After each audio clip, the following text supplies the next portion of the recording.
Hi friends, आज की हमारी ट्रिक यह है कि हमें फ्रेंड्स दो त्रिभुज दिए गए हैं। एक त्रिभुज हमें ये दिया गया है त्रिभुज ए बी और सी। इसी प्रकार दूसरा त्रिभुज हमें दिया गया है त्रिभुज ओ बी और सी।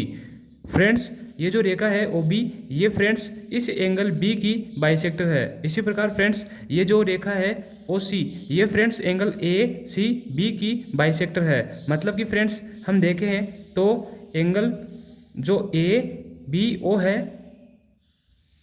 वो इक्वल होगा ओ बी सी के। इसी प्रकार फ्रेंड्स एंगल ए सी ओ है वो इक्वल होगा एंगल ओ सी बी के।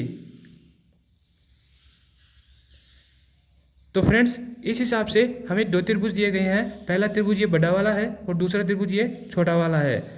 हम देखते हैं इन दोनों त्रिभुजों में जो एंगल्स का योग है वो 180 डिग्री होगा, क्योंकि त्रिभुज के तीनों कोणों का योग 180 डिग्री होता है। तो त्रिभुज ए बी सी व त्रिभुज ओ बी सी में 180 degree is equal to 180 degree.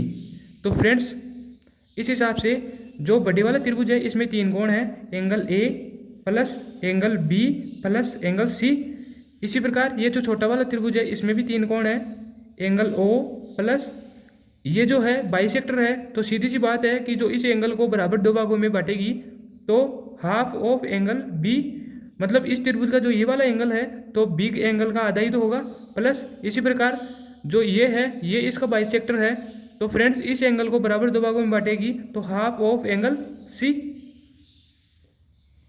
तो इस प्रकार फ्रेंड्स हम देखते हैं कि जो हाफ ऑफ एंगल बी है और हाफ ऑफ एंगल सी है, इन दोनों का हम पक्षांतरण करते हैं तो angle A plus angle B plus angle C, इनका पक्षांतरण हम इस तरफ करते हैं तो ये माइनस के हो जाएंगे। तो माइनस का half of angle B minus का half of angle C is equal to angle O.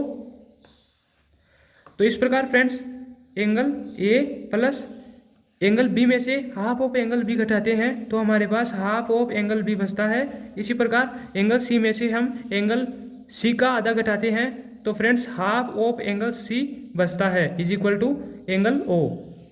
तो फ्रेंड्स यहाँ से हम देख सकते हैं कि एंगल ए को हम half of angle A plus half of angle A लिख सकते हैं, प्लस ये जो दे रखा है half of angle B plus ये दे रखा है half of angle C is equal to 0।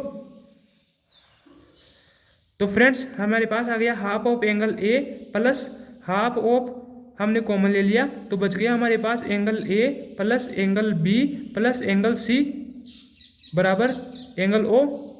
तो इस प्रकार फ्रेंड्स ये जो एंगल ए है बी है और सी है, इन तीनों का योग हमारे पास 180 डिग्री होगा। तो 1/2 मल्टीप्लाई बाई 180 डिग्री, तो 2 से काटा फ्रेंड्स 90 बार। तो फ्रेंड्स यहाँ से हम देख सकते हैं कि half of angle A plus 90 इसकी वैल्यू फ्रेंड्स इक्वल होगी एंगल ओ के। मतलब कि फ्रेंड्स जो ये वाला एंगल है एंगल बी ओ सी, ये वाला एंगल है इसके इक्वल होगी 90 प्लस हाफ ऑफ एंगल ए, मतलब इस एंगल की आधी और 90 का योग एंगल बी ओ सी के इक्वल होगा। अब फ्रेंड्स हम क्वेश्चन की तरफ चलते हैं। जैसे कि हमें ये वाला क्वेश्चन दे रखा है त्रिभुज एबीसी में एंगल बी व एंगल सी के समद्विभाजक त्रिभुज के अंदर बिंदु ओ पर मिलते हैं। तो फ्रेंड्स ये वाला त्रिभुज है ओ बी सी, इसके फ्रेंड्स एंगल बी व एंगल सी के समद्विभाजक, एंगल बी के समद्विभाजक, एंगल सी के समद्विभाजक है वो ओ बिंदु पर मिलते हैं।